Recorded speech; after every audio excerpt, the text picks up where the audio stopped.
मां शक्ति, मां शक्ति।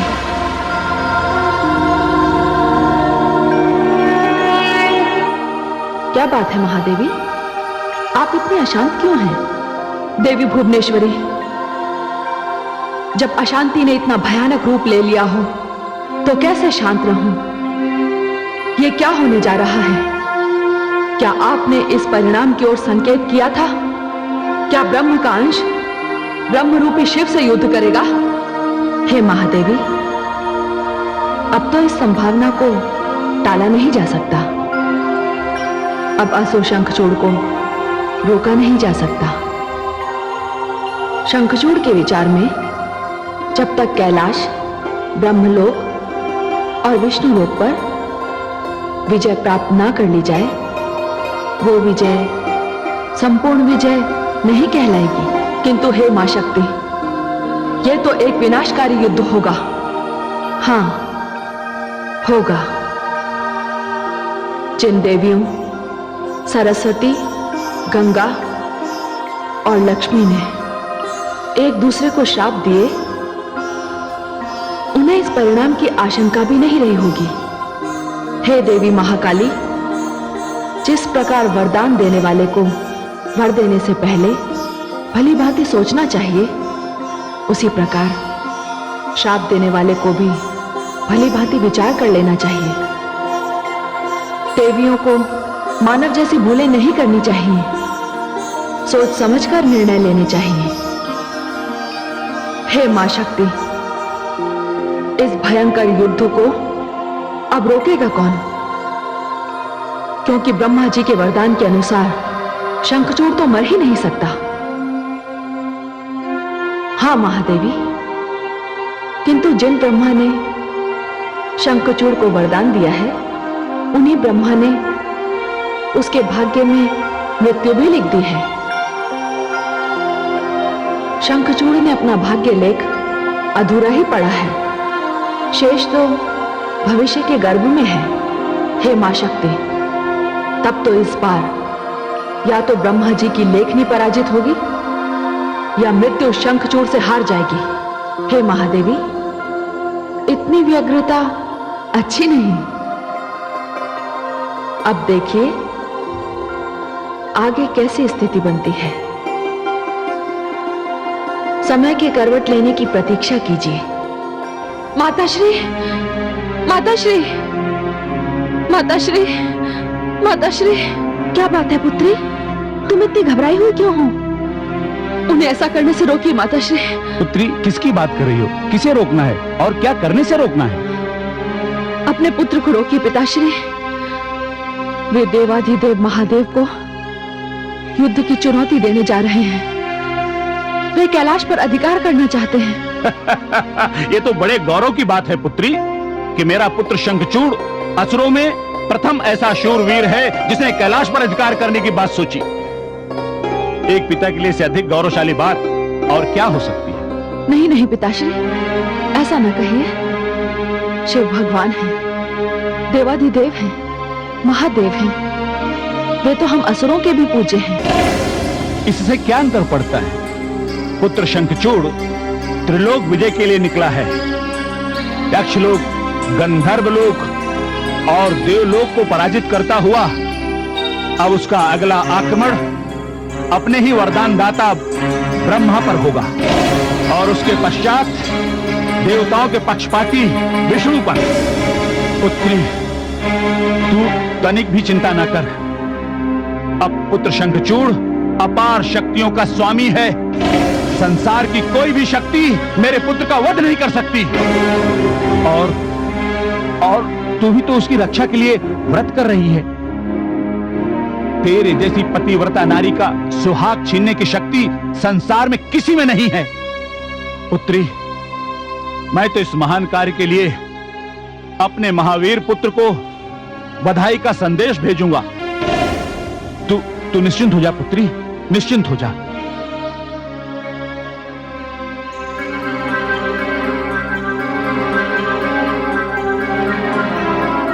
हे भगवान, मैं क्या करूं?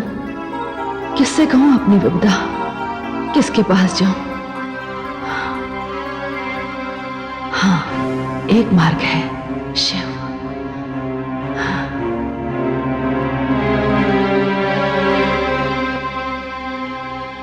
महाराज, हमारी पुत्रवधू की चिंता अकारण भी तो नहीं है।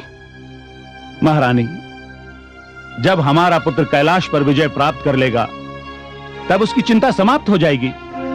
महारानी, ये गुण मानव कन्या में ही देखा गया है। जिसे वो पति स्वीकार कर लेती है वो उसका परमेश्वर हो जाता है।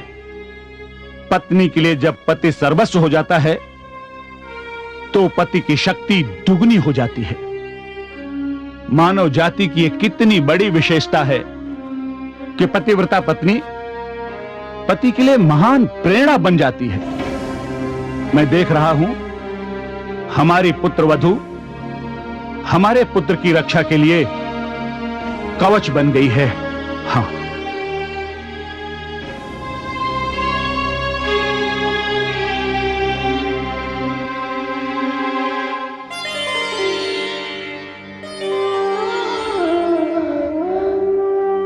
हे नारायण, हे वासुदेव,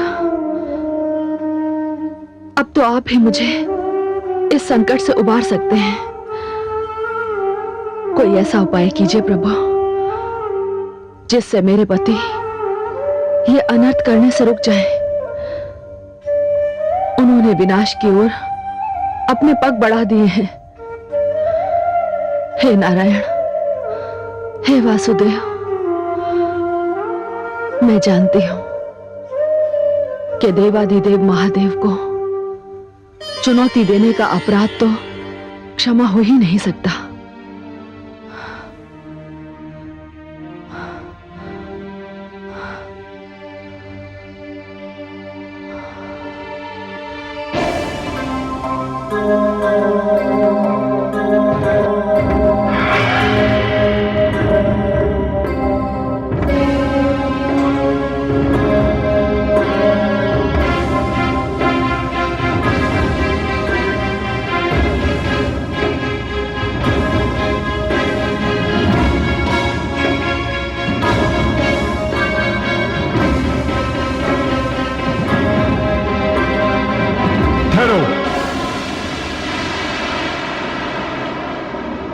कौन हो तुम?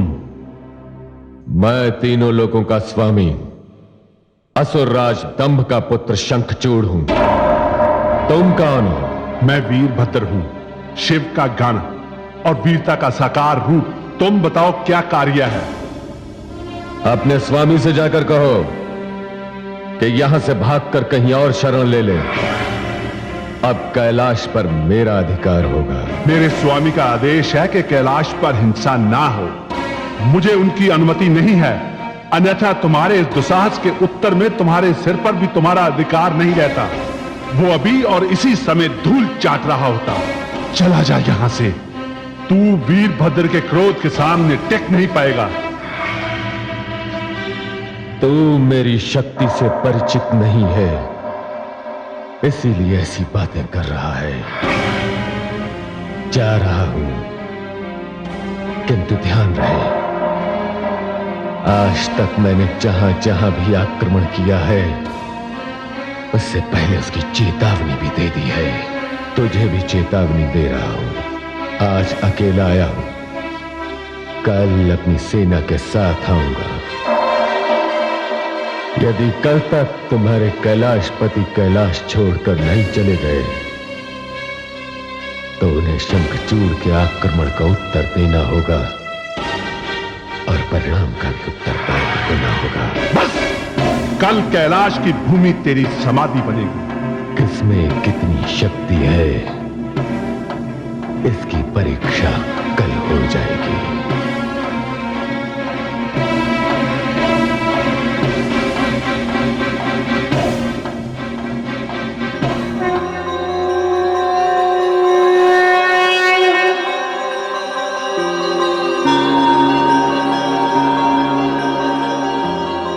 वो कौन था पुत्र? प्रणाम प्रभु।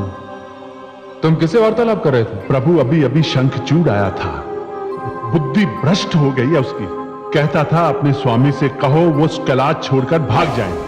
प्रभु, ऐसे कार्यों के लिए तो आप मुझे अनुमति दे रखिए।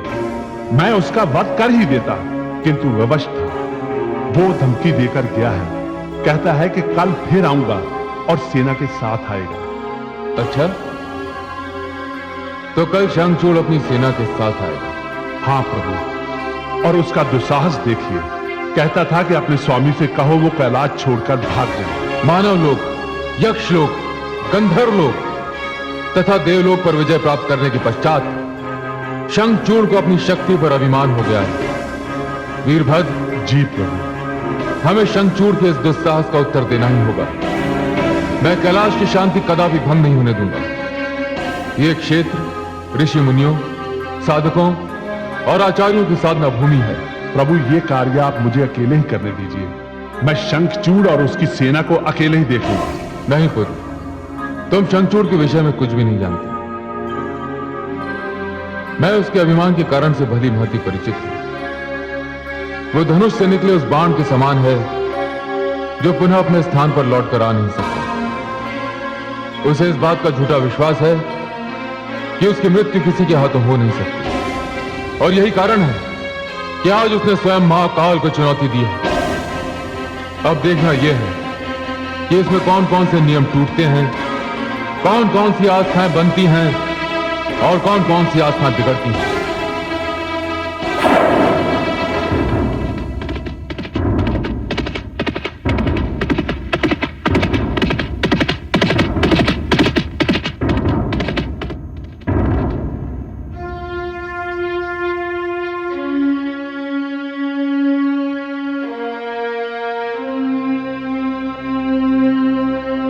महाराज की जय हो।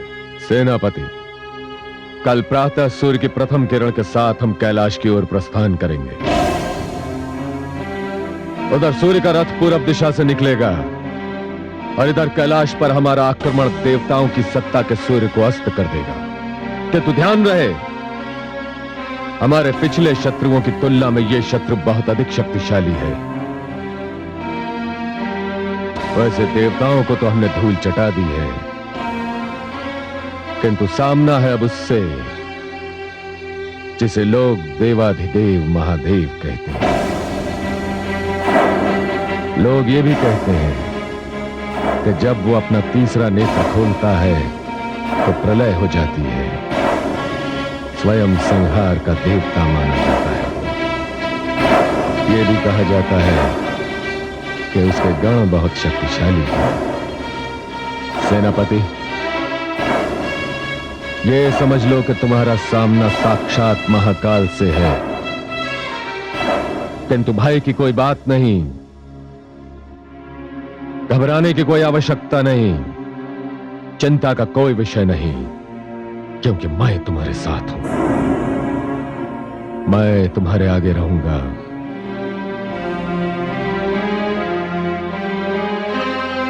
महाकाल से सीधी और पहली टक्कर मेरी होगी।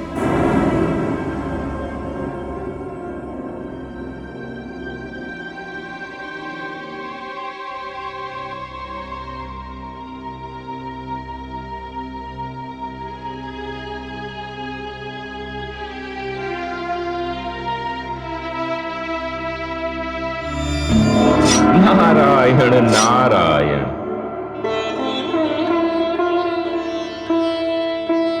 प्रणाम देवर्षि। देवी तुलसी, अब आप ही बताइए, मैं आपको आशीर्वाद दूं या एक सूचना निवेदित करूं? सूचना? कैसी सूचना देवर्षि?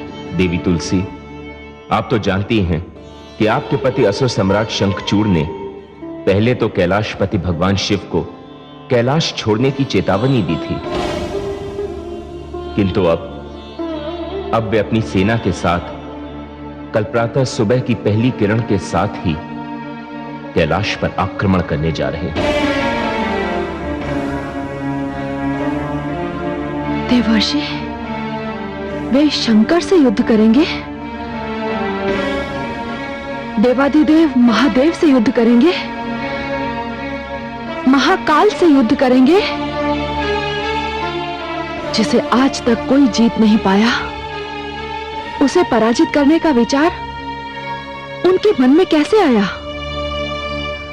देवर्षि, ये तो सभी जानते हैं कि शिव के सामने कोई वरदान, कोई विशेष अधिकार टिक ही नहीं सकता।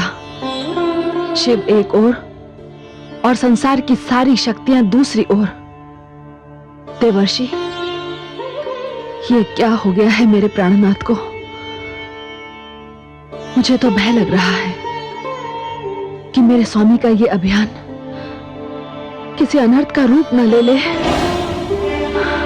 देवी तुलसी, आपकी आशंका पूर्णतया सत्य है और आपका भय भी उचित है देवी तुलसी। ये युद्ध अपने साथ विनाश लाएगा।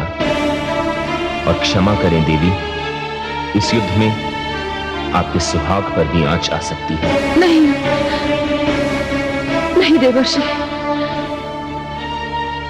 तो फिर मैं क्या करूं? आप ही कोई मार्ग बताइए देवर्षि। देवी तुलसी, आपके अतिरिक्त और कोई भी इस संघर्ष को नहीं रोक सकता। आप स्वयं रण क्षेत्र में जाइए और अपने पति को इस विनाशकारी युद्ध को प्रारंभ करने से रोकिए। देवी तुलसी, इस युद्ध के परिणाम की प्रतीक्षा करना विनाश को आमंत्रित करने के समान होगा। आपने सत्य कहा देवर्षि। आपका आदेश शिरोधार्य है। मैं जाऊंगी। अपने सिंदूर की रक्षा करने के लिए अवश्य जाऊंगी। देवर्षि, मैं अपने भाग्य के सूर्य को ग्रहण नहीं लगने दूंगी। कल प्रातःकाल सूर्योदय से पूर्व मैं वहां पहुंच जाऊंगी। नारायण नारायण।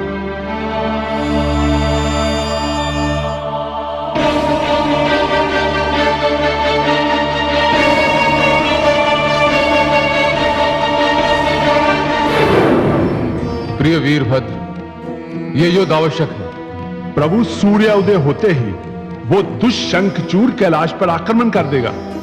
हाँ वीरभद्र, नियति की भी यही इच्छा है कि इस युद्ध के द्वारा एक अव्यवस्था का अंत होगा और व्यवस्था की स्थापना होगी। देख नहीं रहे, तप ने अहंकार का रूप धारण कर लिया है और अहंकार तीव्र गति से विनाश की ओर बढ़ रहा है। शंखचूड़ को अपने वरदान पर घोर अभिमान है। स्थिति ऐसी बन गई है कि एक ओर वरदान है तो दूसरी ओर शक्ति है और इन दोनों के बीच संघर्ष के लिए कोई स्थान नहीं। वीरभद्र, यह बात किसी को भी नहीं भूलनी चाहिए कि संसार ऋतु के नियम पर चलता है। सारी प्रकृति में एक व्यवस्था है। ब्रह्मा, विष्णु और मैं इस व्यवस्था के संरक्षक हैं और मैं ये अनुमति किसी को भी नहीं दूंगा कि कोई इस व्यवस्था को भंग करे। वीरभद्र, हम शंखचूड़ के आक्रमण का उत्तर अवश्य देंगे। हर हर महादेव, हर हर महादेव, हर हर महादेव।